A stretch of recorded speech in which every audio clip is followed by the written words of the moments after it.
Hello viewers, আসসালামু আলাইকুম। B Tech ইউনিকে আপনাকে স্বাগতম। আশা করি ভালো আছেন। আজকে কথা বলবো কম্পিউটার মেমোরি টাইপ নিয়ে। মেমোরি টাইপ আপনারা কিভাবে বের করবেন, আপনার কম্পিউটারটি DDR3, DDR4 আর DDR5 কোন ধরনের মেমোরি আপনি বা কোন ধরনের র্যাম আপনি ইউজ করছেন, এটা বের করার জন্য আমি দুইটা ওয়ে দেখাবো।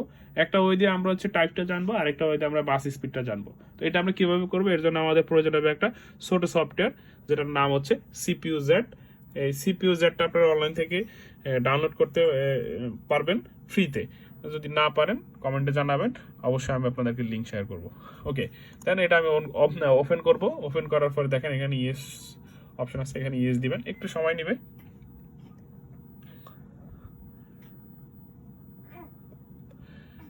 ওকে ওকে, দেখেন ওপেন হয়ে গেলে এখান থেকে আপনি সিপিইউ সম্পর্কে জানতে পারেন। যেহেতু আমরা আজকে মেমোরি টাইপ নিয়ে কথা বলতেছি বা র্যাম টাইপ নিয়ে কথা বলছি, তখন আমরা এখানে দেখেন, এখানে গেলে দেখেন এই যে মেমোরিতে DDR4 8GB আমার যে র্যামটা হচ্ছে, আপনি এইভাবে কিন্তু আপনার কম্পিউটারের ইনফরমেশন জানতে পারবেন।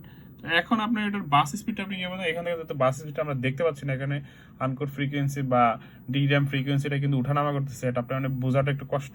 তো সেক্ষেত্রে আমার চলে যেতে হবে শর্টকাট। যদি ওয়েতে আপনি যান, তাহলে আপনার যেতে হবে কন্ট্রোল, দেখেন এই যে কন্ট্রোল শিফট ESC দিবেন, তাহলে আপনার টাস্ক ম্যানেজারটি ওপেন হয়ে যাবে। টাস্ক ম্যানেজারে গিয়ে আপনি কোথায় যাবেন? টাস্ক ম্যানেজারে গিয়ে আমরা চলে যাব পারফরমেন্সে গেলে দেখেন এখানে CPU আছে, আপনার কোনটা কত % ইউজ হচ্ছে। তো এখানে আমরা চলে যাবো মেমোরি। এখানে গেলে এই দেখেন এখানে একটা একদম সুন্দর একটা ডেটা দেওয়া আছে, নিউজ আপনি কত জিবি ইউজ করতেছেন, অ্যাভেলেবেল কত জিবি আছে। হ্যাঁ, তারপরে এই যে দেখেন মেইন আমরা যেটা আজকে খুঁজতেছি স্পিড।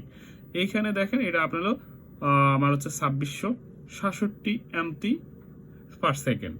হ্যাঁ, তো এই স্লোট ইউজ আমার সাইটটা দেখাইতেছে, আসলে আমার একটা স্লোট এখানে আমি ইউজ করতে পারবো। আর ফর্ম ফ্যাক্টর SODIM, যখন আপনারা র্যাম কিনবেন এই ফর্ম ফ্যাক্টর কিন্তু দেখে কিনবেন, না হলে কিন্তু র্যাম আপনারা যখন কিনবেন এখানে যদি আপনি অ্যাটাচ করেন বা আপনি যদি যখন আপনি লাগাবেন, আপনি এটা কিন্তু কাজ নাও করতে পারে। তো এই দুইটা জিনিস কিন্তু র্যাম কেনার ক্ষেত্রে খুবই গুরুত্বপূর্ণ। এই যে এটা একটা হলো আপনার বাস স্পিড বলে অনেকে, আর একটা আপনার ফর্ম ফ্যাক্টরটা আপনারা দেখে তারপরে আপনি র্যামটা কিনবেন। আর একটা হলো আপনি চেক করে নিতে হবে আপনার যে মাদারবোর্ড আছে, এই মাদারবোর্ডে কত জিবি আপনি আপগ্রেড করতে পারবেন। তো আজকে ভিডিওটা যদি ভালো লাগে থাকে অবশ্যই চ্যানেলটি সাবস্ক্রাইব করবেন, লাইক করবেন, কমেন্ট করবেন, শেয়ার করবেন। আল্লাহ হাফেজ।